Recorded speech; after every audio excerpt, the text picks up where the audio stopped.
Hello, everybody, and welcome to the Super Stack second edition of Sparkcast Media. I'm Austin Bradley, joined by my co-host, Brian Sparkman. What it do? We got a lot to talk about today, don't we? We do have a lot to talk about. Now I'm scared. I don't know if I want to be in the same room as you anymore. Oh, dude, we're always in the same room. What about when I'm sleeping? Except for that, buddy. Okay, that's good then.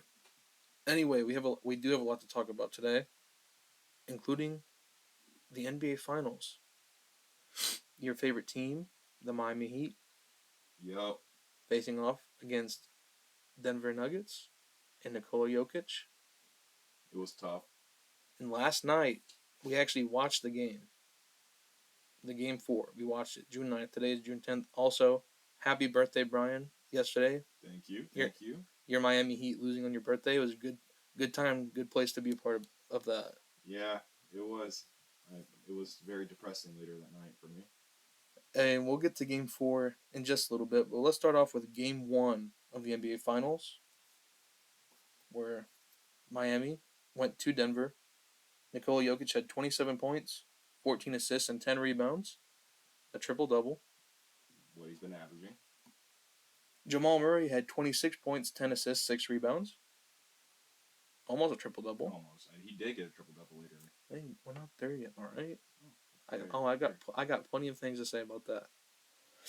But on the Heat side, hey, shout out to Bam. I said last time on Sparkcast Media episode 1, listen now if you haven't, that Jokic was gonna destroy Bam.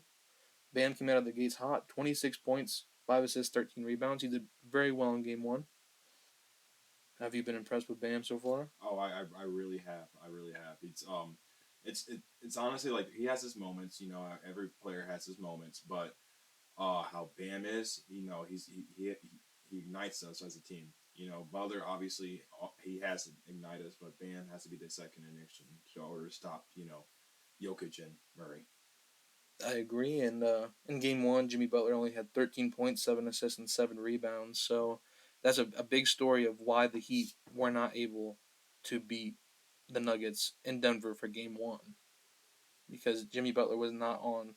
But for game 1, I don't know if you know this, Jokic has the most assists in NBA Finals history with 14 in game 1. I think he's also leading all stats, Yeah. all playoff players. And this is another interesting thing I saw. He's the second player in NBA history to have a triple double in his finals debut. The last person to do it was Jason Kidd against the Lakers in 2002. So Jokic has been dominant this whole playoffs. Obviously, he started off very hot against the Heat in Game 1, and now he's in history, the second player ever to do that. Another history-making thing about Game 1 was the Miami Heat only shot 2 free throws in that game. Yeah, I saw that. The lowest in any playoff game ever. 2 free throws. How are you feeling about your boys representing in a history-making stat like that? I feel like honestly we were just shot hungry for threes that game, and just not looking to drive in and be physical. That was our main, because how we usually play. You know, Jimmy draws fouls. You know, he gets to the free throw line. We didn't have any of that game 1. No, that's true. But in Game 2, the Miami Heat were actually able to beat the Denver Nuggets in Denver. Mm-hmm. It was a surprise. 111 to 108, only a 3-point game, so it's still very respectable from, the Nuggets side of it. But the Heat, they outscored the Nuggets by 11 points in the fourth quarter. That was the big story, as has been the whole playoffs. The Miami Heat are a fourth quarter team. Mm-hmm. I agree. The whole playoffs. It's been incredible to watch them. Or painful to watch them if your team played against them in the fourth quarter. Yeah. But in Game 2, Jimmy Butler ended up having 21 points and 9 assists. Bam had 21 points and 9 rebounds.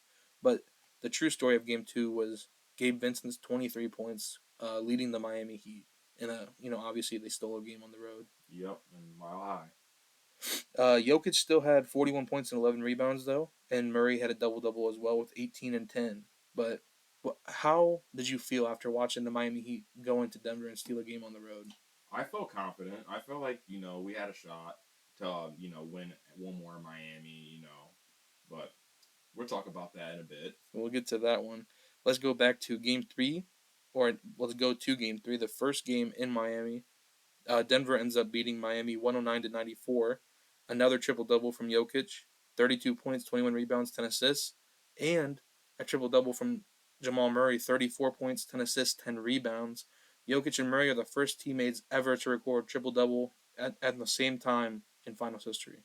Yeah, it was incredible. I couldn't believe that. I mean, sort of.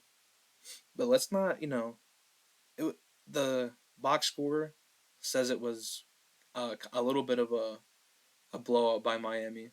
And that's what the box score says. But Jimmy Butler had 28 points and 4 assists. And Bam, 22 points, 17 rebounds, so almost a 2020 game. But the real story of Game 3 was the Nuggets out rebounding the Miami Heat 58-33. Yeah, Jokic is. I think like I think he's averaging like what is it, 17 rebounds? Oh, I'd have to look that up. I don't have that here. But he's averaging, a lot of rebounds. And this game in particular, 58-33 is a lot. Yeah. But also, Udonis Haslem became the oldest player to appear in a finals game. Mm-hmm.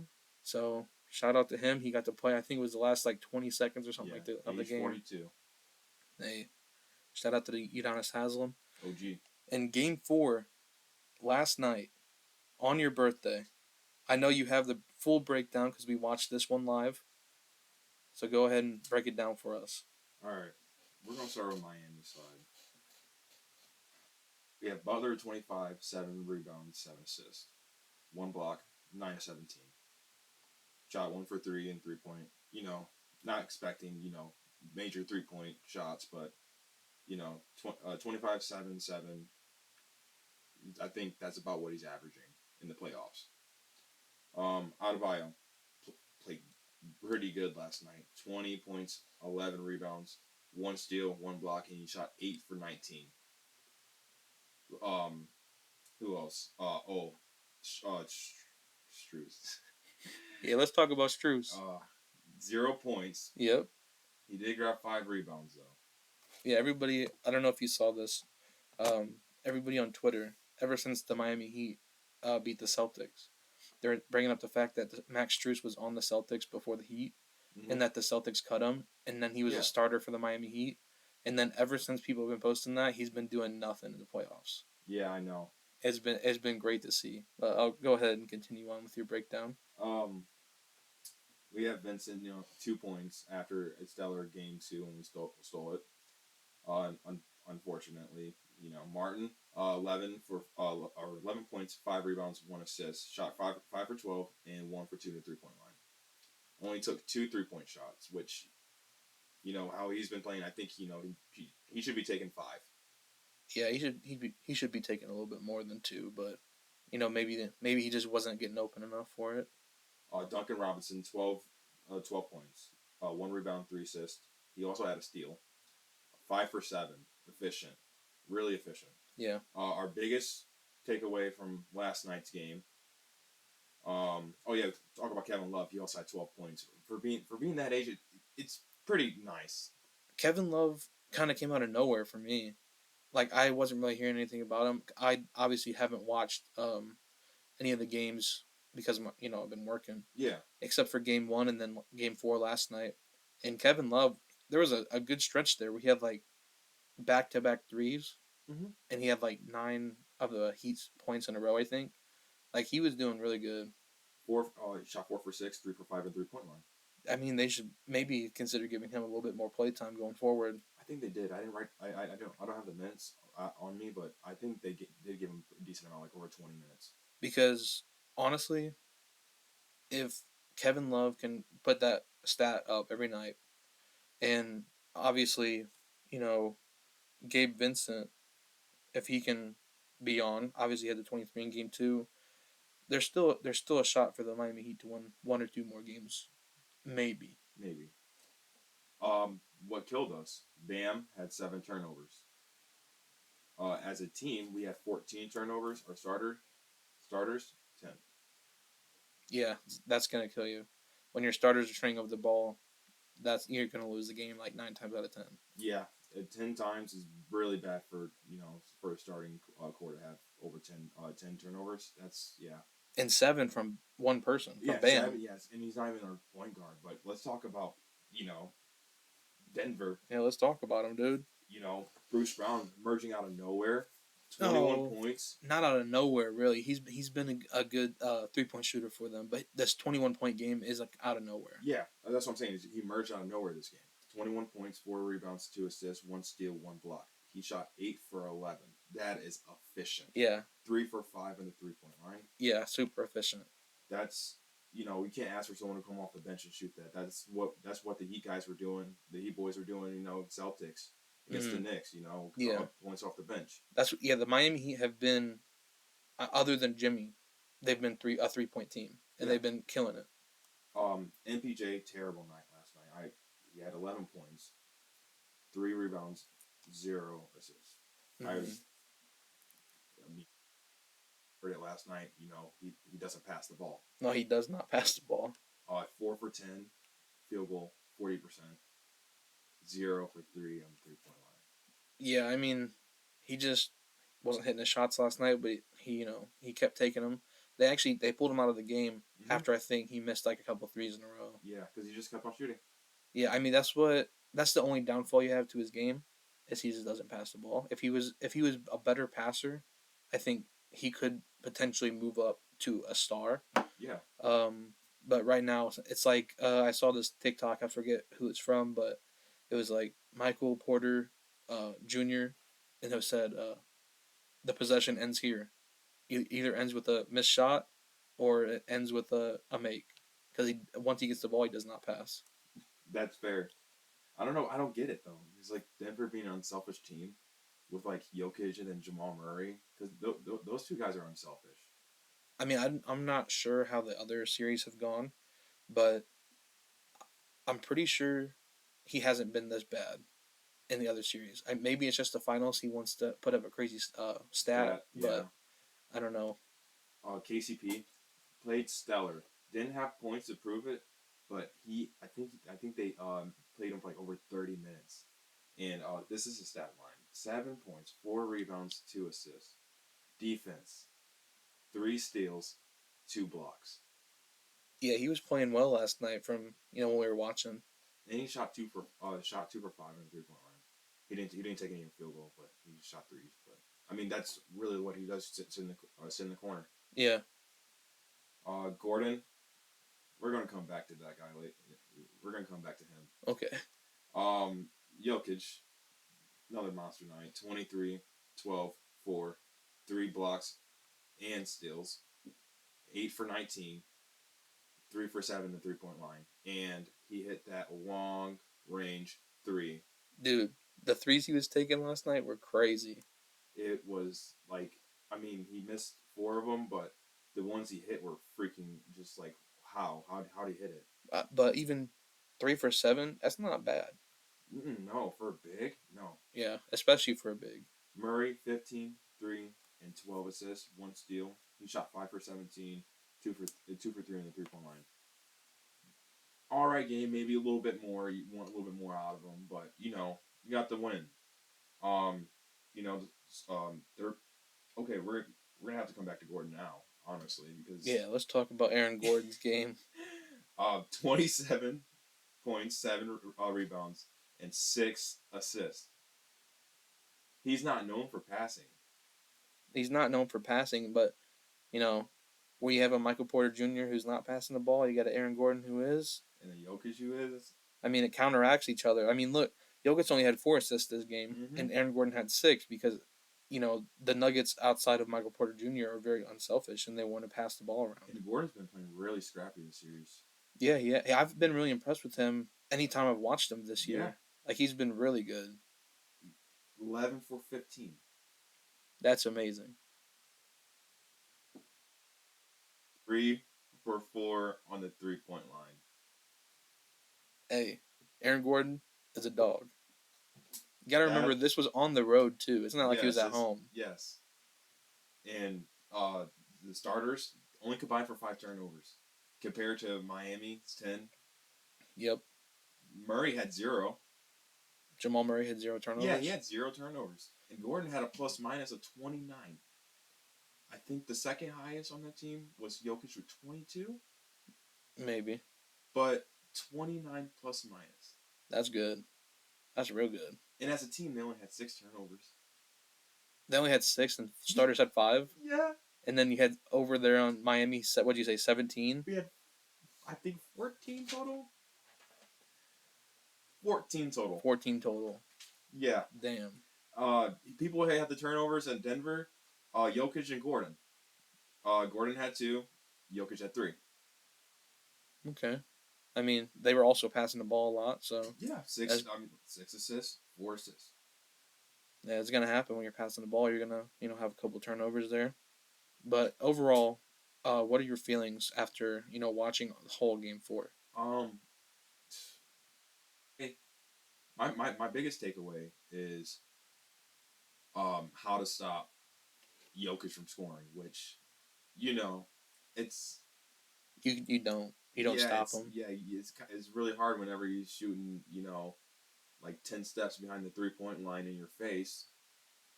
I love those shots that he's taking. It's just ever since he did that against the Lakers, I feel like he's been doing a little bit more. Yeah, last night he was pulling like a little bit more of those shots. Yeah, I love those shots though, because every time he hits them, he just turns around and does like a little shrug thing. Like, yes. Oh, I didn't know I was gonna make that. I just shot it. Yeah, I just know how to play pickup basketball. That's it. That's how he talks. I mean, I know, but I don't want to be rude. But yes, that is how he talks. Yes. But I like how he talks. Actually, I think he's funny. He's pretty funny. I was saying last time I was never going to be a huge fan of Jokic, but I don't know. After watching him in these finals, I don't know. You were a hater. You were like an absolute hater. You said I don't want the Nuggets to win the finals. Like I think 2 weeks ago. Well, that's until I saw they weren't playing the Celtics, and then I was like, okay, now I want them to. But I don't know. It's just because what I saw with the Markieff Morris thing. I have like this idea of what Jokic was like, and then I've been watching more of his press conferences and everything. And obviously, I still don't think that's good for him to do, run into someone's back full speed, especially being how big he is. Mm-hmm. But I'm starting to like his personality a little bit more. So now I'm a little bit of a fan of Jokic. And last night when he was pulling those crazy threes, I was like, there it is. Honestly, that wasn't the most impressive part with me. Is how he's banging down low. He tip a rebound. He tip it up again, shoot, go in the basket. Next possession, go down. Grab a rebound. Ooh, shoulder shrug right. Go up left with it. And he doesn't even make it look fancy. It's just more power bully ball what he does, and it's just like I don't get how he did that with AD. No, I don't know how he did it with AD. I mean I can understand Bam. Bam's not like physical. Like he's physical, but he's not like AD physical because I think AD's the strongest. Oh no, never mind. Steven Adams.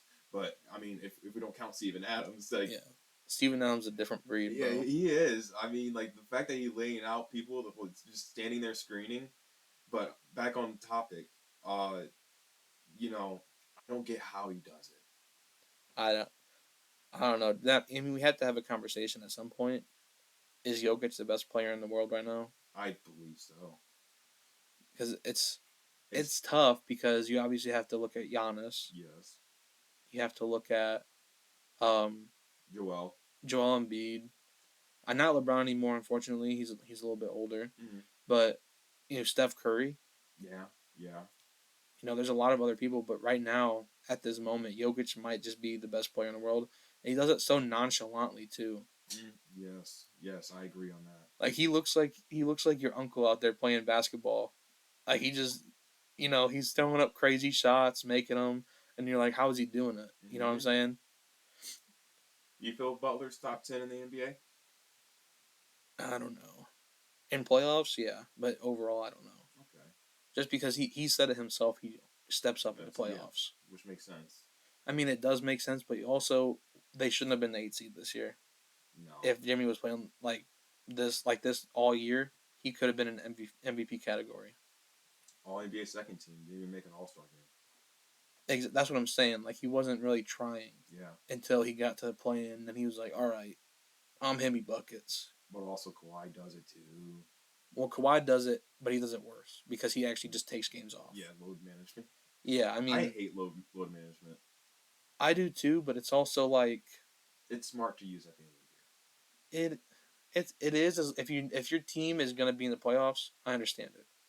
But when you're doing it at the beginning of the year or like midway through the season, it's like, come on, the man. year. Yes, I completely agree. Like, and they're saying it's because player safety. Like, are you telling me that you're better? You're better, and you don't have to play a full 82 games. You're telling me that Shaq getting on those commercial flights or whatever, he didn't ever do load management. You're telling me you're better than Shaq. You're telling me you're better than Kobe, who never did load management. Michael Jordan never did load management. Mikal Bridges played 83 games. Hey, shout out to Mikal Bridges, played 83 games this year, dude. Yes. But like back when I'm saying, like load management doesn't make any sense because you're saying you're better than all these players, all the greats that played all 82 games. Mm-hmm. And I feel like it doesn't really matter. It's like, oh, I played 82 games previous. No, do it now. Do it now. Like, at least play. If you're healthy the whole season and you make the playoffs, at least play like 75, maybe 70 plus games. I mean, I understand if it's like an injury that you're dealing with. Okay, you have a sore ankle. Injuries are fair. You have a sore ankle. You want to take a game off, but like when you're just taking games like 5 games in a row, no real reason. Not even sitting on the bench, Yeah, like I don't really like load management, but that's what a lot of coaches today have to deal with. Is players wanting to do load management.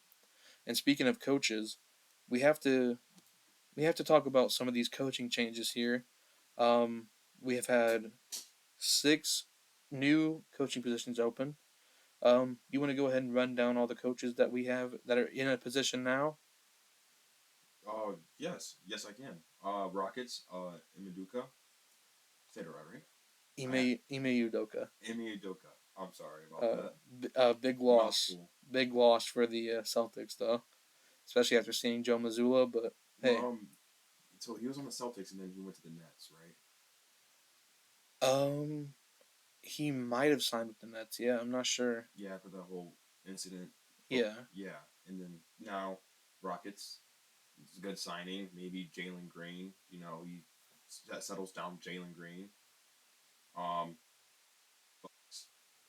Adrian Griffin. He was a Raptors assistant. Hey, I'm excited for that one. I mean, obviously he was just an assistant, but I like when teams hire coaches that aren't necessarily proven. Like I saw I forget what team it was, but Doc Rivers was in some team's final, like 3 coaches. I was like, come on, Doc Rivers has been on like every team. Let him go. He's never won. Go get somebody unproven. Yeah. Get some of these young guys. These young guys are actually, just coming out of nowhere. Like whenever Steve Kerr came in the league, he was fairly young for coach. Brad Stevens. Now he's not even a coach anymore. He's an executive, or he's a president, isn't he? Right? Yeah, he's the president of basketball operations. Yeah, for the Celtics.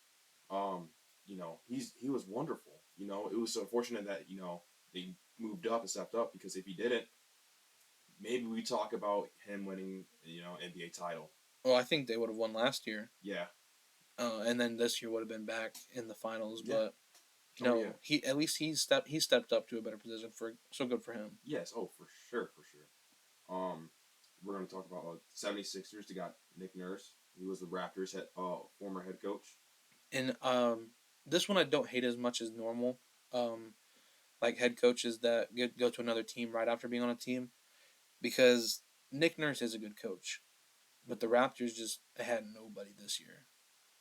Yeah, I mean, like they have people, but they don't. Yeah, they don't have that superstar to push them. Yeah, like when you had Kawhi there a few years ago, I mean it's basically the same team. Scotty Barnes replaced Kawhi. Yeah, but Scotty Barnes isn't Kawhi's level at this moment. Yeah, yes. We will see on that because I love Scotty Barnes. I think Scotty Barnes will be good, but with this hire of Nick Nurse for the 76ers, I think this helps them out. With Joel Embiid. And since we're talking about the Raptors now, I mean, the Raptors head coach position is up in the air. That is true. I was gonna save to last, but we're talking about Scotty Barnes, and I love me my Scotty Barnes. So we're gonna talk about that. The top three candidates: Sergio Scalarolo. He was the Raptors assistant previously. Then he went to go overseas, and he won 2 Euro titles over there and a cup, I believe. Which he's proven overseas. Proven overseas, yeah. I mean, that's really all you have to do. Well, not all you have to do, but like for me, if I'm hiring a head coach, instead of going out and hiring a guy like Doc Rivers, who's been there and done that and hasn't progressed a team further than playoff team, I mean, go out and get one of these overseas coaches and let them have a try. And keep in mind, he was the former Raptors assistant. That's true. So that organization already knows him. Yes. So yeah, I mean, that's seems like it's going to be a good hire if that does happen. Mm-hmm. I mean, it's fit. Everything already like kind of fits in place right there. Kenny Atkinson, assistant head coach for Golden State. I mean, he's another one. Go ahead and give him a shot. He's been the assistant for Golden State, and obviously Golden State's been really good. So I wouldn't be mad at him getting a shot either. And then the last candidate, Darko. I'm butcher this because I can tell it's Russian. That's okay. Rajovic? Yes. Okay. He's assistant in Memphis. All right. Yeah, he just wants to get out of all the the violent area of Memphis, dude. Don't blame him. Yeah. Get me out of here. All right. Then we have the other teams that signed. We have the Suns, Frank Vogel. How do you feel about that one? I like it. I mean, he's fine. I mean, he won a championship with the Lakers. He can coach superstars. I mean, I guess since you have Kevin Durant and Devin Booker, I mean, we'll see how it works out. But he's like another name I'm getting tired of hearing gets hired by a new team. And it's like a super team. Yeah, I mean, I'm not really mad at that. Like, they're going to be a super team no matter what coach they hire. But really, wait, he was a Pacer. He's a coach for the Pacers. How do you like not like him? Just because he's been around, he's been a coach for other teams too. Like he's been in the NBA. And I was just saying I don't really like when they just recycle head coaches.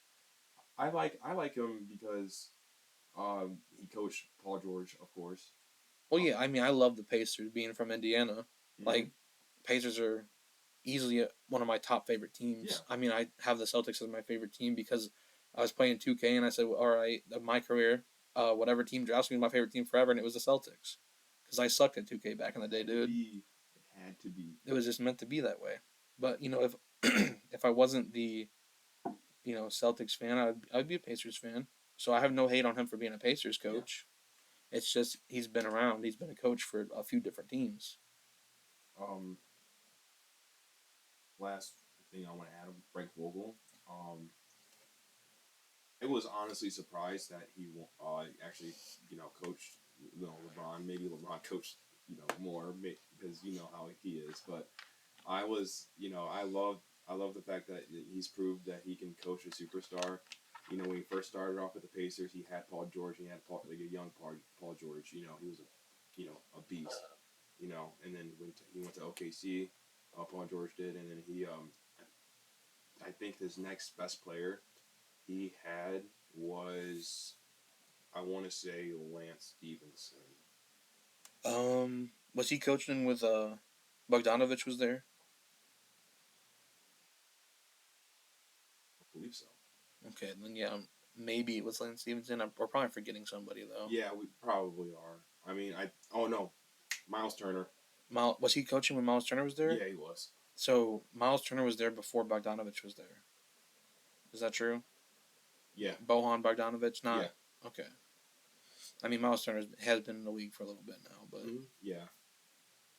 Doesn't even feel like long, but he really has. I think 20. Well, he's what, like 28 now? Yeah. So yeah, he's almost 10 years. So yeah, he's been in the league. It still feels really young though. I don't know. The Pistons, Monty Williams.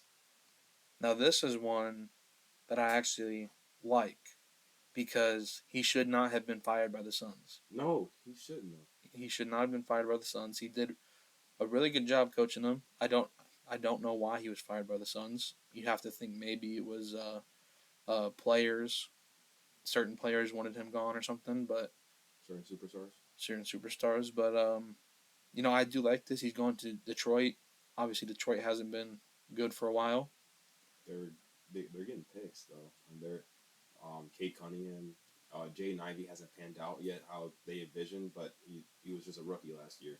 Now they got a coach. They got a coach, and they're going to have a bunch of young players. So it's a pretty good move for them, I think. And think about it. I mean, two years ago when they made the finals, Monty was coach. Yep.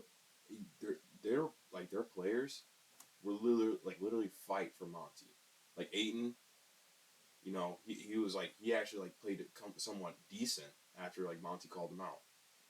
Yeah, I mean, if you look at the Suns, like you said, 2 years ago they made the finals. Last year they were a playoff team. This year they get KD. They were a playoff team. They get eliminated by the Nuggets, who are in the finals. Yeah. So it's not like you got eliminated by a scrub team. No, exactly. I mean, like the coach that I feel like should be on the hot seat right now is the Celtics coach. Well, it was only his first year this year, so that's why he's not. Plus, the Celtics don't like to get rid of coaches very often, which is understandable. Well, I think that makes sense because look at the Miami Heat. They've had Eric Spoelstra for a long time. Mm-hmm. They've had consistent success where they've been in the playoffs for. And Eric Spoelstra was a video director before he was a coach, and he was a video director for the Heat. Yeah, so obviously keeping a head coach around for a long time does wonders because the players that were already there, they know the system. If you want to go and bring a player back, they know the system. Mm-hmm. If you're changing head coaches every few years, like some of these teams do, that's why you never get far because it's always a new system, always a new coach. If you get a superstar, the superstar's like, well, I don't like this coach as much as the last one, so fire this coach and get a new one. It's gonna be difficult for teams to win. The 76ers have been doing that. They have not been past the second round. I like Doc Rivers. I believe that he should have got fired, yes, because it sucks that they weren't performing in the playoffs. That they that roster. You have James Harden, Tyrese Maxey, Joel Embiid, who just won MVP. That's a fire that I say yeah, like get him out because they didn't even make it past the second round. But how much of that is on Doc Rivers, who I obviously agree he should have been fired as well. Quite a bit, I feel like. Was it on him or was it on Joel Embiid not playing well? It's both. You tell your superstar, he needs to get a superstar going. But do you think that, Eric Spoelstra is telling Jimmy Butler, hey, you better be playing well? No, because Jimmy Butler already has a light switch in him. Exactly. That's why I think it should be on Joel Embiid more than it's on Doc Rivers because Joel Embiid obviously doesn't have that light switch in him to just, all right, it's game time, let's go. Mm-hmm. And that's why I feel like it's like, Eric also does that with other players too. Like gets on them, gets. Well, you get on your role players, yeah, but your superstar, they should just be on. Like, do you think Mike Malone's getting on Jokic every game? No. He did one game, right? But it's not like every game. Like you said, not every game. I think there was just one game because he was doing something. It was like a third quarter or something like that. Well, he might get on him now after he was in foul trouble in Game 4. But normally, Jokic is just being Jokic. Jokic is doing his thing. All superstars should be like that. But Joel Embiid consistently does not perform in the playoffs, so I don't think it should be on just Doc Rivers, even though I think Doc Rivers should probably be done as a head coach in the NBA for a while. I don't believe so at all. I think that Doc Rivers is going to get another shot, and I said one of the three candidates. It wasn't Doc Rivers, but you never know. Please let Doc Rivers just ride off into the sunset and retire, dude. Please send him off like Old Yeller. Not Old Yeller. He just had a team. He was just the head coach of a team with an MVP. Obviously, you want to go out with finals, but he's not getting any younger. He's been in the league for a long time. Let him go, dude. Him and Doc, I think they're the oldest coaches in the league. Doc Rivers and Greg Popovich. Yeah. Yeah, you said him and Doc. That's what they call him. Okay, well, they call him Pop. Oh, Pop, my bad. Yeah, they got Doc Rivers and Greg Popovich. They call Pop. My apologies. I'm sorry. I messed up. That's okay. But since we were just talking about the Suns and hiring Frank Vogel, let's talk about the Suns making another big move and choosing to waive Chris Paul this offseason. Chris Paul is going to be a free agent now. They just brought in Kevin Durant last year. They have Devin Booker already. They have DeAndre Ayton. What are your thoughts on the Suns saying bye-bye to Chris Paul? I'm not gonna lie. I kind of like it. They have Cameron Payne, who I feel like is pretty good. I feel like the starting point guard worthy. We'll see next season, but I know he was playing pretty good off the bench. And you get rid of Chris Paul's contract. Maybe you bring someone else in off the bench, or maybe bring another guard. But I'm sure they can't with the cap space they have. So I think that's why they got rid of Chris Paul. Yeah, I mean, freeing up the cap space makes a little bit of sense. But also, are you going to find anybody who's better for that team than Chris Paul? Yeah, Cameron Payne. You think Cameron Payne's better than Chris Paul? No, he's not. No, but he will fit the role that they need, and I feel like Chris Paul, he's unselfish. I'm not saying he's selfish. He's unselfish. He passes the ball. He's probably the best facilitator in the NBA. Yes. But also he's going to look for his shots too, which I don't mind CP getting his shots either, because he's a pretty efficient mid range shooter. He can get at the basket. He can shoot layups. Go over bigs. He's done it before. He's done it his whole entire career. Being 6 foot ain't nothing with him. But um, but get rid of him. You have Cameron Payne, which you still have Booker, you still have KD, you still have Ayton. Booker can take the ball up still. Yeah, they lost a great player, superstar player, but at the end of the day, Booker's still getting better. KD he's getting older, and Ayton is he's at his prime, and it's kind of sad what he's doing right now a little bit, but he has his spurts of being dominant, then he has his spurts of how AD is play soft. Yeah, he does play a little bit soft sometimes. Yeah, which is unfortunate, because I feel like Ayton could be a dominant center in the league. I don't know about Joel type, but I feel like he could be dominant. He can at least be consistent on defense, Mm-hmm. Like maybe he's not getting his shots off, whatever. Depoy. Yeah, I mean, he needs to go for depoy. That's what he needs to aim for. Yeah, if he had a better effort on defense, I think we're talking about this Suns team differently. But now it's like, all right, is old KD and prime Devin Booker gonna be able to get the job done? I don't know. That's why I don't know if I like this move with getting rid of Chris Paul, because Chris Paul's old, but Chris Paul is also Chris Paul. Mm-hmm. He's gonna pass the ball around. He's gonna garner some attention. I'm not saying Cameron Payne's not going to. We have to watch to see. But Chris Paul, just the name, when people hear Chris Paul as the point guard, oh shit. Got to have our head on a swivel. You got to be on our toes. Because he knows where everyone is. Yeah, he plays similar to how LeBron plays. He knows where everyone's at on the court. He knows he's going to pass over to the corner. He's going to pass out here. He's going to pass down there. So we'll have to see. But I don't know if I like this. I mean, I think Chris Paul still has a year or two left in the NBA that, he could play some meaningful basketball. Yeah, I mean, his last season, it wasn't a bad season. No, that's why it's weird for me that, they made the playoffs, got eliminated by the team that's going to be going to the finals why get rid of Chris Paul now? He's about to win the finals. Oh yeah, they're going to win, but they haven't won yet, so I can't say that are the finals champions. That's so very true. because as Jimmy Butler said after the game one in the press conference, you got to get to 4. That's what he said. I wonder how he's feeling today. Anyway, where do you think Chris Paul is going to go this offseason? You think any teams really fit with Chris Paul? I mean, obviously Miami. You know, we're I think in offseason we're either looking at Dame or Chris Paul. Yeah, and Dame obviously loyal to the soil, wants to stay with Portland, but if Portland's going to make that pick at 3, they're probably going to trade Dame and try to rebuild.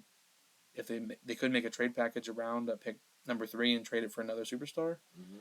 But I mean, Dame's a possibility, but Chris Paul's going to be a free agent. He might take a pay cut. You already got Jimmy Butler, Bam. I think Chris Paul. Guys off the bench too. That's like coming out a little bit. Gabe Vincent. Yeah, I mean, another year under their belt. You got Chris Paul, like I said, one of the best facilitators in the NBA. It could be dangerous next year if they get him. Yeah, especially because we have shooters. That's true. I mean, sometimes they're not shooting well, but they shoot the ball at least. Yeah, Duncan Robinson. You know, he's one of them. Um, I strongly believe Chris Paul is the best fit for Miami. I would love Dame a little bit more because you know who doesn't love the word Dame. Well, Dame Dollar. He's also younger too. Yes. I mean, he's getting old though. He's still only like what 33, 32, something like that. And then plus you talk about the system. Both guys would fit our system of grit and grind, especially Dame. Yeah, I mean, I think Dame would be a better fit, but Chris Paul, dude, that'd be good for him. Any other teams though that you think Chris Paul would fit with? Because I was thinking about as a Celtics fan, I was like, would Chris Paul fit? I don't know if he would. But he's gonna want to go to a contender. The Nets aren't really a contender as of right now. The Lakers, yeah, they could use a point guard. He wanted to go to the Lakers before the Clippers. Him and Kobe, remember that? Yeah, I remember that. Got turned down. Yeah, because I knew that they would cook the league. That league would have been cooked. I'm sorry. Like Kobe, and you give him Chris Paul, arguably the best point guard at that time. You know, Chris Paul is gonna find him, and Kobe's gonna hit a circus shot. Yeah, exactly. I mean that the league would have been cooked, but yeah, I mean, and he's friends with LeBron. Yes. So LeBron, Chris Paul, Anthony Davis. That's all they need is a point guard. Yeah, I mean, obviously they had D'Angelo Russell. Didn't work as well as they thought it would. Probably they got Dennis Schroeder, who he played decently well. We just talked about it before we started this. You know, I asked you who's the best point guard for the Lakers. You know, obviously, like you don't look at the names, you think probably D'Angelo Russell. You know, I was looking at the names and I said Dennis Schroeder. You're like, yeah, you're probably right. Yeah, just because I don't really think about Dennis Schroeder. Yeah, he's a forgotten player. I mean, when he was in Atlanta, I mean, I thought, oh, this dude. What am I wrong? We talk about the Celtics. Dennis Schroeder, he was actually really good for the Celtics. But, I mean, he was good for the Celtics, but I also thought he was good in Atlanta too. Yeah, he was. That's where he started. Yeah, exactly. Now he's with the Lakers, and I think coming off the bench, really good piece. Mm-hmm. If you can somehow get Chris Paul to go to LA and have Chris Paul starting with LeBron, AD, Austin Reeves, I don't know. Maybe that is all they need to push him over the edge. Yeah. Oh yeah. And you talk about like LeBron. You know, we're obviously like we talked about load management earlier. You know, he might load management this season a little bit. No, I don't think LeBron would. You don't think so? No, LeBron has never really load managed to a serious extent. Mm-hmm. But I mean, you can never really know. He is getting older, but coming off an injury too. Yeah. All the Lakers really need though is a starting point guard, and there is one potentially coming up in the offseason. He's an unrestricted free agent. Kyrie Irving has been linked with LeBron ever since he left the Cavs. Yes. He's been linked with them. There was a report from Shams I saw it on CBS Sports that Kyrie Irving was trying to get LeBron to join the Mavericks. What do you think about that? It's not happening. No way it's happening. It's not happening. You kidding me? You have LeBron's son going to USC. You know, he's gonna want to stay out in Los Angeles. You know, go to a couple USC games. You know, he doesn't want to leave the family. He's a family guy. Yeah, he's a big family guy. Um, but also, LeBron owns a production company now. LA is the perfect place to own a production company. Hollywood. Yeah, exactly. Yes, it's money. It's attention, and plus he like obviously he's playing with his son. I hope he plays with his son. You know. I think he's gonna try to play with his son. Yeah. But you know, ending off as a Laker, legendary. You know, it probably won't happen, but we will see. No, I think he ends his career as a Laker. You think? Yeah, I mean, unless they do what we were talking about, off the podcast again with the expansion teams. If they do that and LeBron becomes the owner of an expansion team, then maybe he doesn't end with the Lakers. But we don't know how close that expansion thing is. Adam Silver just said he wants to add 2 new teams. That's all we know. We don't know if it's going to happen next year or the year after or whatever. I mean, like we talked about it earlier. You know, if it was like 2 teams in the West, you know, what team's going to be booted out to the East? Oh yeah, it's Memphis for sure. Memphis. Yeah, because they're the furthest east. They should probably already be in the East, but balance it out, put them in the West. And then also I remember saying the Timberwolves. Yeah, the Timberwolves would be the second option, but I mean, if you look on the map, it's Memphis. Yeah, but you know with how the NBA is, might be curled up or whatever. I throw that because you can throw Minnesota and with with Milwaukee, you know. Yeah, I mean, they could end up doing that. It would look really weird if they did that. It would, but it, it's like how the NFL is. That's weird. How that is. I was gonna say that the NFL divisions are all messed up now Mm-hmm. because teams have moved and everything, and they just never realigned. But hopefully the NBA doesn't do that, dude. I think the only team or the only conference is in the NFL that's actually I think accurate is the AFC East. No, because they got the Miami Dolphins in there. Oh, you're right. The NFC North, the AFC North, and then the NFC South. AFC North. I think that was talking about would it be with the Steelers? Yep. And Ravens and yes. Mm-hmm. And also, well, the NFC North, Packers, Vikings. Yeah, that's a perfect one. Then you got the Colts in the AFC South, playing teams in Texas and Florida. So it's all messed up. So hopefully whenever that realignment happens, it is put Memphis over in the East. Memphis kind of feels like an Eastern team anyway. Mm-hmm. I mean, Minnesota feels like a Western team. Yeah.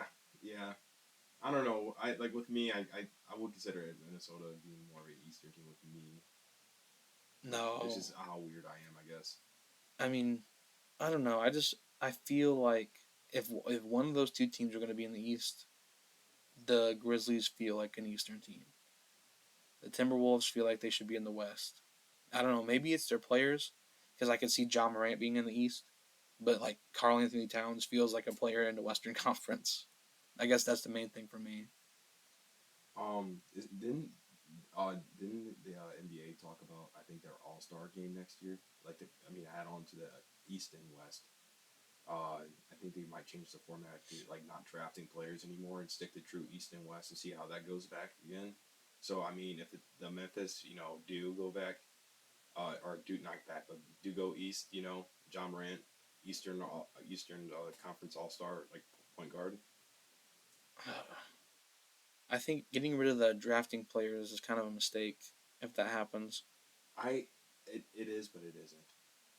I think it is because now you get 2 captains. Yeah, which it makes it fun. I feel like they pull in a lot of money and views with that. Oh yeah, remember the one with LeBron and KD, and then LeBron was trying to make KD take James Harden. Yes. I want someone who passes. Yeah, and then KD was just not having it. He was so mad for no reason. I think he just thought it was a waste of his time. Probably, but like, you know, Giannis even as a team captain. Giannis is cool. Yeah, Giannis made it fun. Remember he tried to draft somebody that was already drafted? Yeah. Who was that? Oh, who was it? Was it? The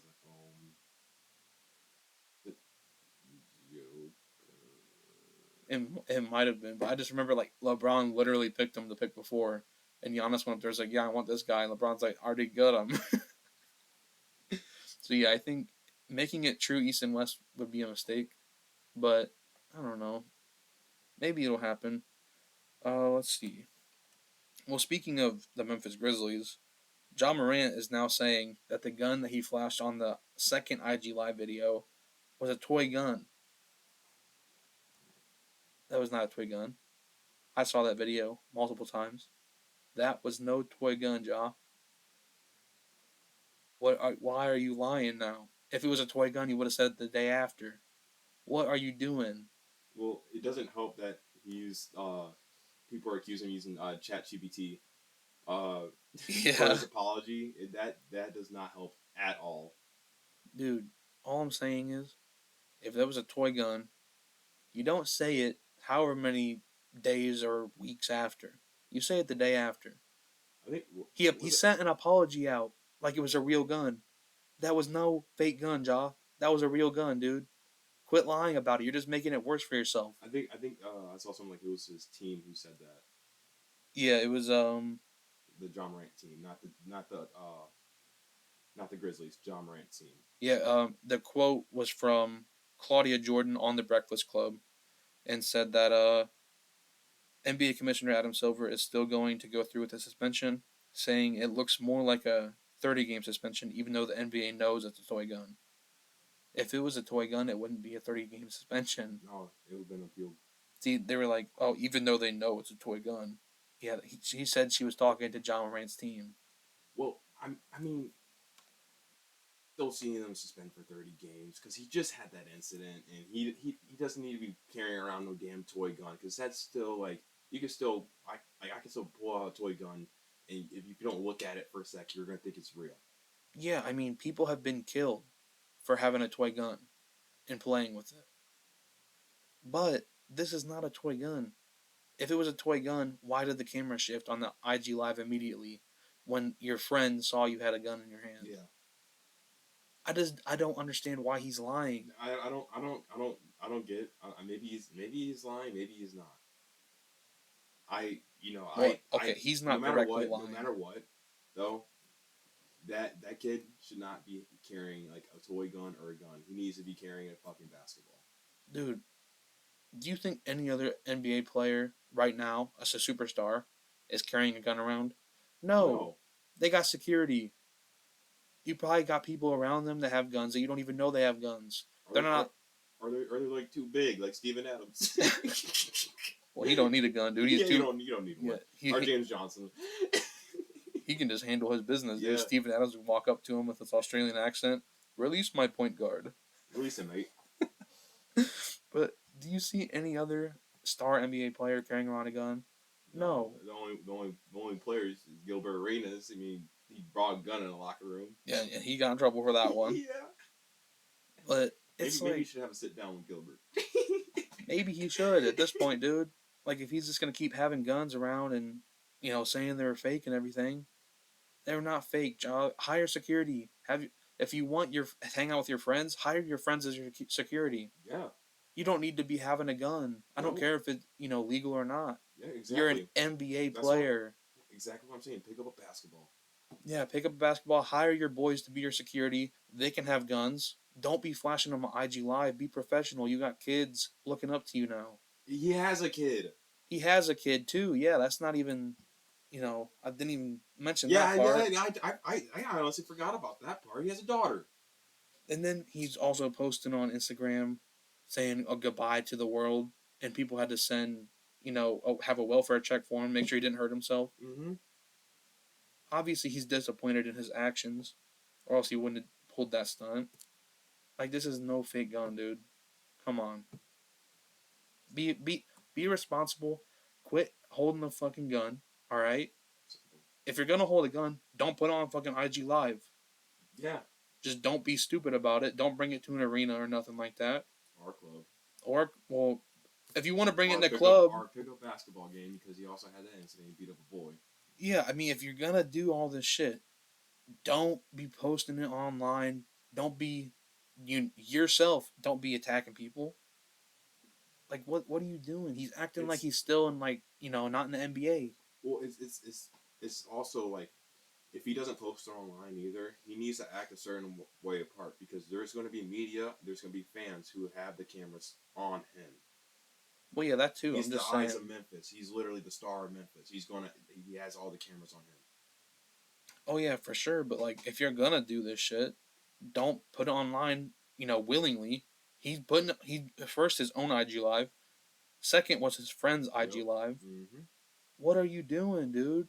And now his camp's trying to say it was a toy gun. Adam Silver knows that's not a toy gun. Oh yeah, he knows. Adam Silver didn't suspend John Morant for that long the last time. Because John Morant said, I will never do it again. I'm sorry, I changed. Do you think Adam Silver is going to be light on the suspension? Now, especially now you're trying to lie to him? No. But Adam Silver being like, he is probably the lenient. Like, I think I'm like I'm saying. I think I'm saying that. Say. He's the most lenient. Yeah, lenient. Yeah. There we go. He's the most lenient. Commissioner.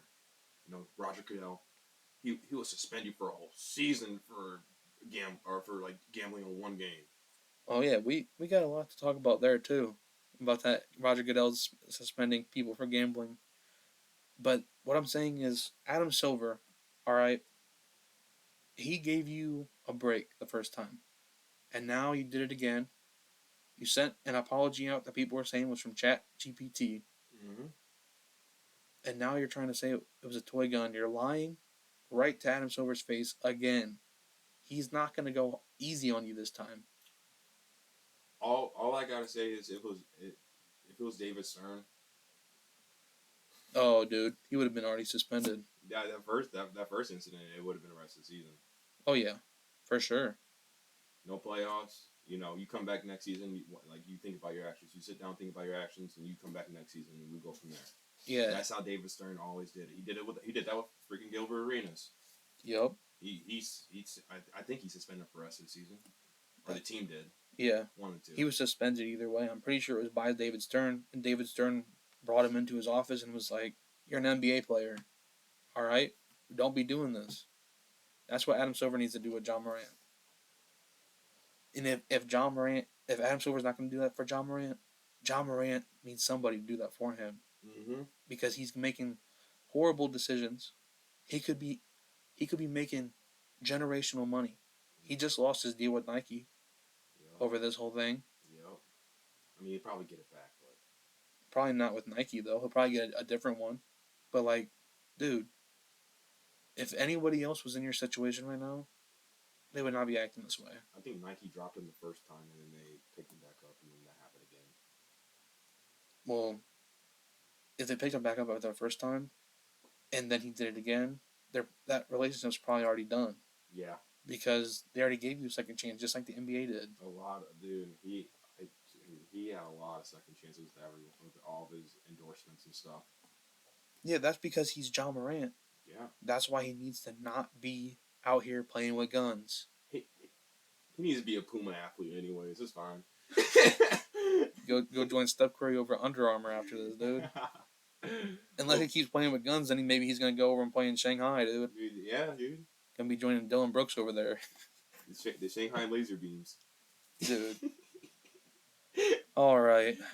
Alright, we're done with all the NBA talk. Now, what's going on in the wide world of sports? Oh, we're going to talk about first. What are we going to talk about? We're going to talk about Messi. Yes, sir. Coming to Miami. Dude, we're going to have to go to a Messi game at some point, dude. It sucks it won't be this year because they're all sold out. Oh, yeah. Instantly sold out, dude. Mm-hmm. They raised the ticket prices up like $400. Oh, yeah. And this is a big win for the MLS, though. Dub. huge dub. Massive. He's gonna dominate the league, which this is gonna be the last league he probably goes to before he retires. Like the great David Beckham. Have you ever heard of him? I have heard of David Beckham. Yes. Yes, he was Champions League over there, and then he ended up over here in MLS. American. He played for the U.S. national team. So, let's see how Messi does. Against MLS talent, probably crushes it, but. Oh yeah, Messi's gonna crush it. I mean, how many years do you think he's gonna play? Probably 2 or 3. I know he's retiring before the next World Cup. Yeah, I hope it's more than just this year. I hope he has a couple at least. Well, he might not retire before it, but I know this last World Cup he did was his last one, no matter what. He said it before. Yeah. And he won. He won on top, so he ain't coming back. He's not doing a World Cup again. But hey, massive win for MLS, and I got another one for you here. We're gonna go back to the NBA. Okay. We're gonna talk about McGregor. Oh yeah, Conor McGregor, dude. Yeah, there was a little skit last night where the mascot from the Miami Heat was he was challenging Conor McGregor, and I don't know what happened or what went wrong, if they told McGregor to actually punch him or whatever, but McGregor actually punched him twice. Who the fuck is that guy? And he ended up in the ER. Yep. Not funny, but it's like I was seeing memes. It was like Jimmy Butler looking at paper like this, like wide eyed, and it was like the mascot reading the script. That was terrible, but it was so freaking funny.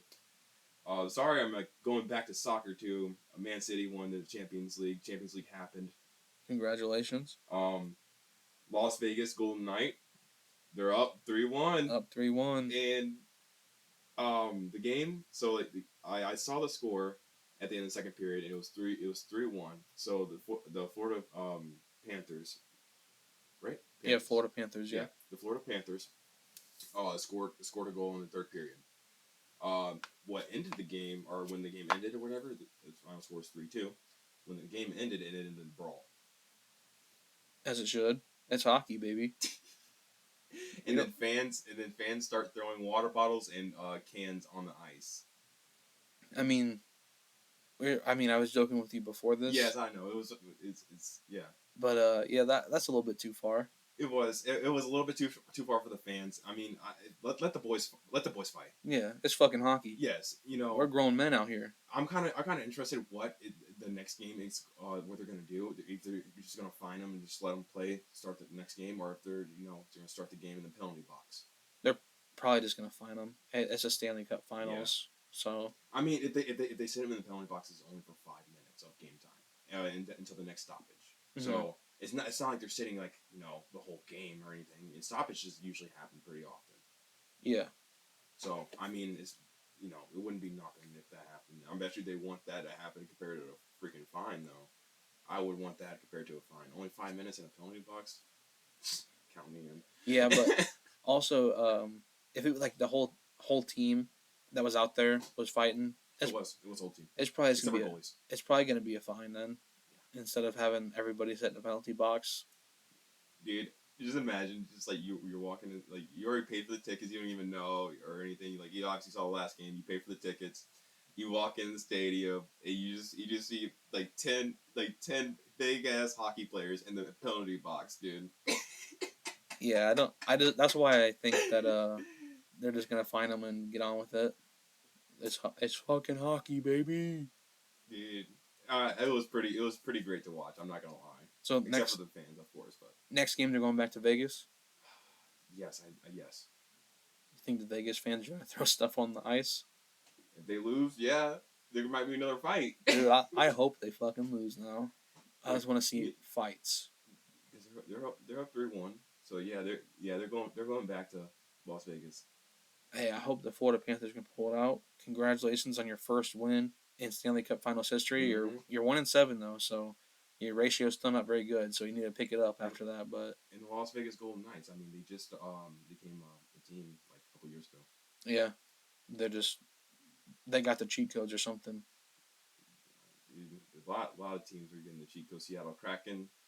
Hey, Seattle Kraken, that's a badass name, It dude. is. It is. That is a badass name. Dude, it's hockey has the best names, dude. Yeah, what's your favorite team's name? It's the Coyotes. Okay, move on to the next topic, please. That's all I have in the worldwide. That's all that's happening in the worldwide sports. Yes, sir. Or the wide world of sports. Yes, sir. You made me fuck up the fucking words. All right, well, if that's all that's happening, let's go ahead and transfer over to the NFL, baby. DeAndre Hopkins update. 4 teams have ruled out DeAndre Hopkins. Robert Saleh, the head coach of the New York Football Jets, said, "No, we love our current group." Saw that on NFL on ESPN. Mike McCarthy, the head coach of the Dallas Cowboys, said, "I really like the look of our group," when asked about the team's interest in DeAndre Hopkins. Dan Campbell said, "Yeah, I'm not going to comment on that one, but I like our receivers room. I think we've got a good mix of different types of guys." Mike Vrabel, the head coach of the Tennessee Titans, said, "We're focused on the players we have here." What's interesting is the Tennessee Titans today set up a meeting with DeAndre Hopkins. How many of these teams do you think are just putting up smoke screens? Tennessee's definitely pulling up a smoke screen. Well, no, they are, because they already have a scheduled visit. Detroit's not. No, Detroit's not pulling up a smoke screen because I believe that Dan Campbell would honestly be like, yeah, I like the receivers. They have good receivers there. Yeah. I mean, D-Hop, obviously, would be a nice addition to any receiving group. But I believe Dan Campbell when he says that he likes a receiving group because I feel like he's probably the most honest coach. And you see it on Sundays.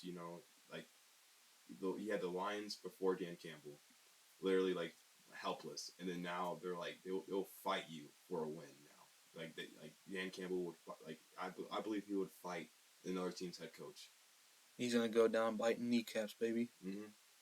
And another coach that tries to do that I feel like is Mike Vrabel. He tries to blow smoke and act like big and bad. Dude, no. Mike Vrabel is big and bad though. He is big. He is big. He's a former linebacker.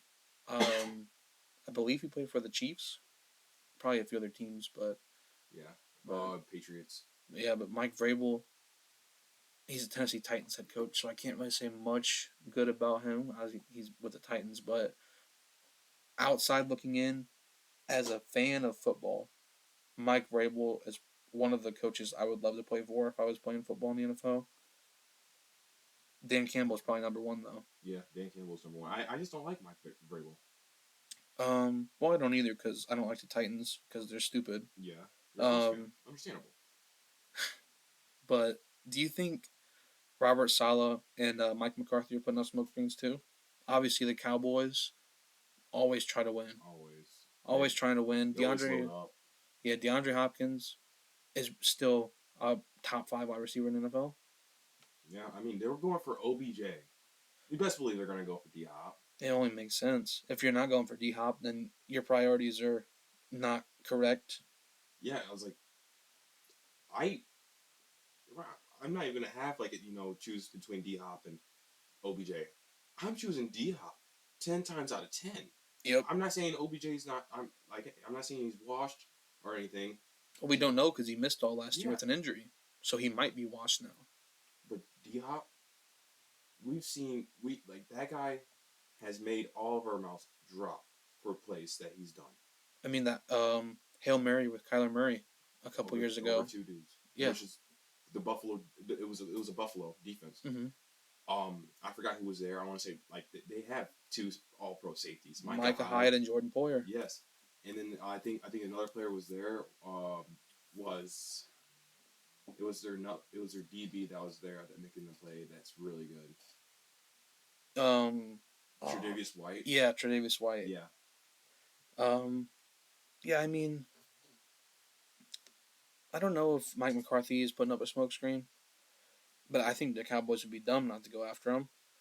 But the Jets feel like a team that would be very, very, very interested in DeAndre Hopkins, considering that they're going all in with Aaron Rodgers this year. Yeah, and they want to go low on it. Yeah, I think all these, like every single team in the NFL that's considered to be competing, they're going to be calling DeAndre Hopkins. But right now, the Patriots and Titans are the only teams that have meetings set up with DeAndre Hopkins. I would rather see him go to the Patriots. I mean, me too. I don't want him to come back to the AFC South, dude. Yeah. Fuck all that. Oh, and plus Mac Jones too. Give him a good wide receiver for a year and see what he does. Yeah, I mean, I think he probably gets a little bit more hate than is deserved, but also he's pretty mid anyway. Yeah. But Chiefs and Bills are also said to be interested. So I think we talked about those two teams last week, along with the Baltimore Ravens. Those three make the most sense. Other than that, I mean, Patriots would be okay. I don't think they're going to be contenders, so I don't know if you'd want to go there. Titans probably not going to go there. They're going to have either Malik Willis or Will Levis, so a young quarterback. Mm-hmm. I mean, I guess they still have Brian Tannehill for a year, so definitely don't want to go there, dude. Not going to go anywhere. That's a trap. Yeah, that's a fucking trap to go there, dude. He's going to throw you the football. That's why A.J. Brown wanted it out, probably, dude. Dude, I don't blame A.J. Brown. Worked out pretty well for him this year. But, I mean, I think the Cowboys and Jets definitely should be interested in him. But another different free agent in the NFL, he's been a free agent. He was on the Colts last year, Yannick Ngakoue. He just said on SiriusXM NFL radio a few days ago, I definitely want to play for a contender, play for a team and organization that wants to win a Super Bowl. And this is the stat that I saw that I thought was pretty crazy. I didn't realize that he's been this productive in the NFL. There's only been like what is it, 5 players with 8+ sacks in each of their first NFL seasons. Reggie White, Derek Thomas, DeMarcus Ware, Aaron Donald, Yannick Ngakoue. That's an elite company. Yes, it is. He's been super productive. He was on the Colts last year. He did, pretty well for our team. I mean, our team underperformed, but he did very well from what I saw. And I think it's kind of criminal that he's not on a team right now. Didn't he play for the Lions? No, he played for the Minnesota Vikings first. Okay. He played for the Vegas Raiders a year, and then the Colts a year. Okay. And I think he might have been on the Ravens too. So he's been through a lot of teams, and he's still been putting up 8+ sacks each year. Like, it doesn't matter the system. Obviously, this guy's going to produce. Mm-hmm. He needs to have a long-term home, I think. Yes and no. Well, you don't think Yannick Ngakoue is good enough to be on a team? No, I'm saying he is, but I mean, if he wants to go to win a championship for a year or two, he can do that, and he's probably gonna go somewhere where he wants to go or wants to have fun.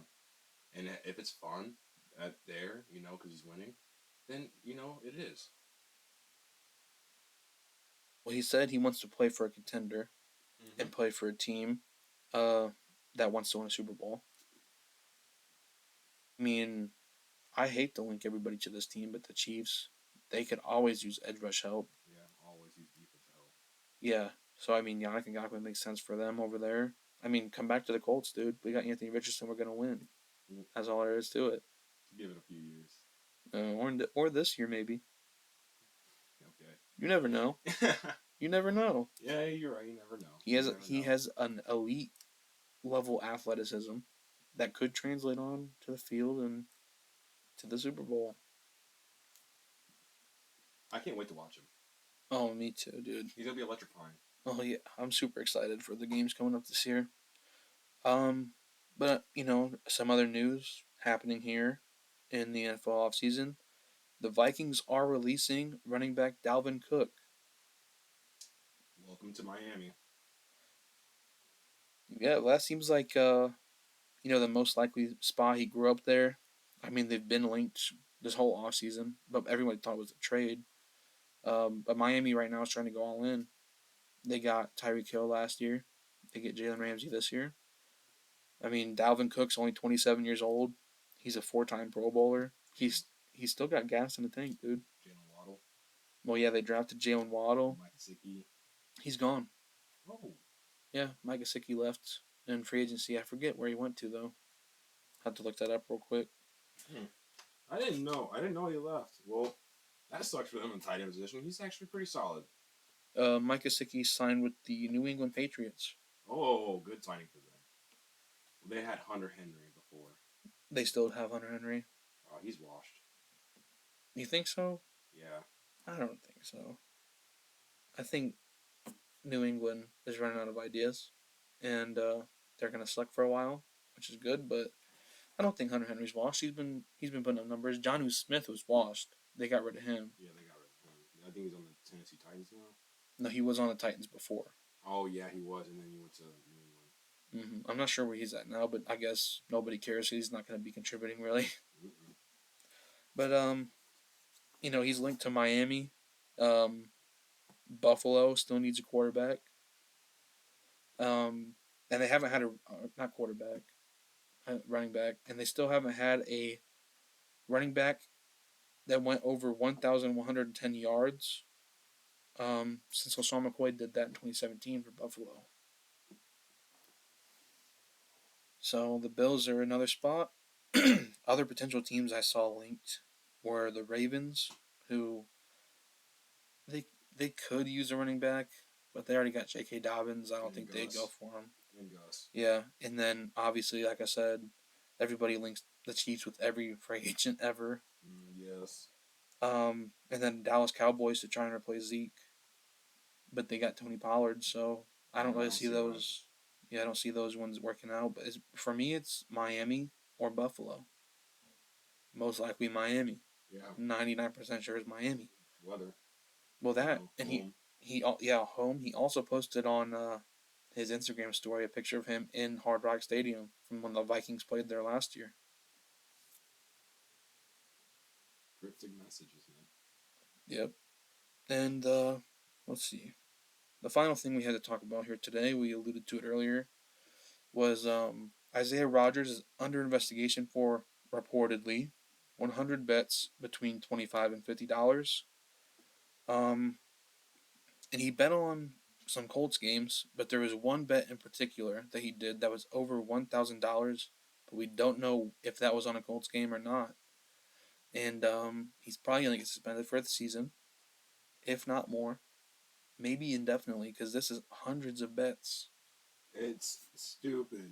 You see one player get suspended for a whole season, Calvin Ridley, for betting. Why? Why are you betting? Just, wait till the offseason and bet on another sport. Don't bet in your sport. Wait till you retire. Wait till you're out of the league. You just lost a year pay. And he was in a contract year coming up this year too. Yep. And he was going to be a starter this year. I mean, it's a huge loss for the Colts. Yes and no, because you guys get him back. You guys get him back cheaper. Yeah, but for this upcoming year, we got Kenny Moore and rookies. And you have a rookie quarterback. That this first year might not be a good year, but you're getting players out there experiencing play time and stuff like that at this rate. There might be a rookie that's better than Rodgers. Hey, we're tanking for Marvin Harrison Jr. this year, apparently. But, I mean, the big thing I saw with this Isaiah Rodgers thing is bets around $25 to $50. Yes. Why? That's nothing to you, dude. Yeah, I know. You're making millions of dollars. He probably just thought if he did small bets,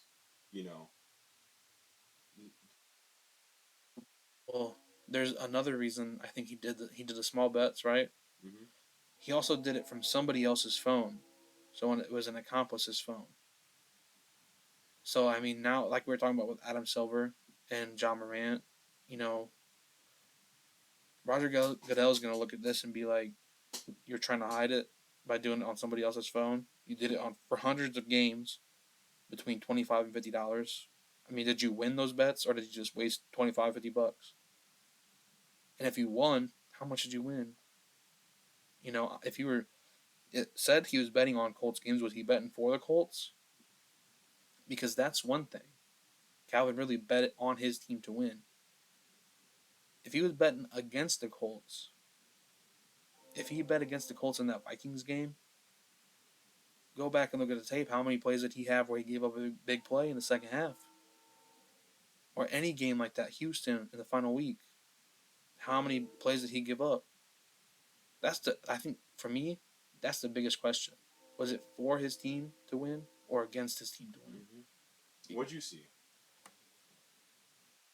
I didn't see anything out of the ordinary when I was watching, but now that I know this, I'm like, I don't know. I'd have to go back and watch.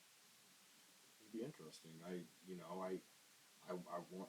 hope he would bet for his team, but you never know nowadays. Because that's one thing. Like, you obviously still can't do that. Can't bet on your sport. Can't bet from your facility. Mm-hmm. But when you bet on your team, all right, if you bet for your team to win, that's, for me, okay. I understand. Because you thought you were going to win. Yeah, but if you're betting against your team, that's where I draw the line. Because you're because you're betting against yourself and you have an ability to control the outcome of that game. It's basically insider trading for the stock market. That's basically what it is. I mean, he's a corner, so he doesn't have that much of an impact. But I mean, if he's guarding Justin Jefferson, Jefferson's coming up. He has him on a route. No, I'm just slow down just slightly, let him get open, and he breaks off for a big gain. That's what I want to know. Because if he is betting for himself, it's probably a year out. If he bet against himself, that's an indefinite suspension.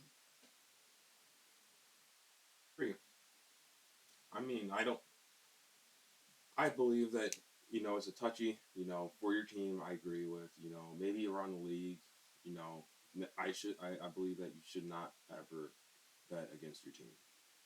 No, because if you do that, it's rigged. Yeah, it's basically rigging games. I mean, definitely don't do that. That'd be like in baseball, a pitcher going out there and just not throwing his fastball and like just letting lobbing it up for somebody to hit a home run. Mm-hmm. You're rigging the games there.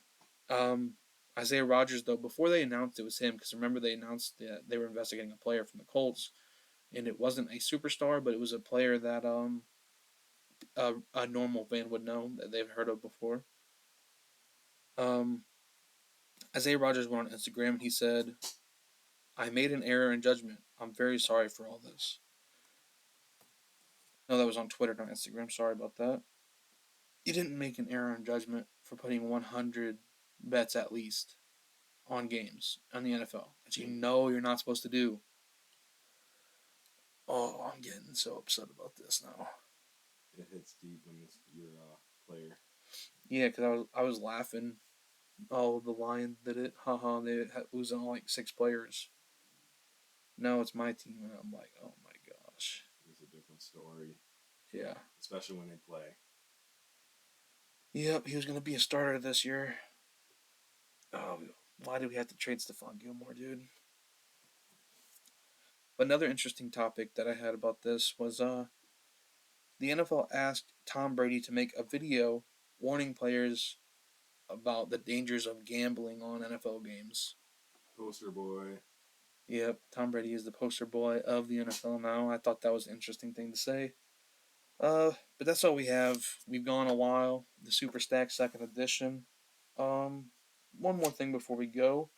Now that the Denver Nuggets are up 3-1 on the Miami Heat, I just want to point out only one team in history has ever come back down from 3-1, and that was the 2016 Cleveland Cavaliers with LeBron James and Kyrie Irving. And Kevin Love. And Kevin Love, who's on the Heat right now. But, I just wanted to point that out there. And also, if you go back and listen to episode 1, I said Nuggets in 5. And the next game that they play, I'm going to be correct.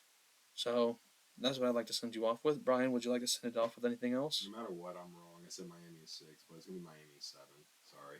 You think they're going to be the second team ever to come back 3-1? Yes, sir. All right, we'll only have to find out. Thank you all for listening. Make sure to follow us on all social media.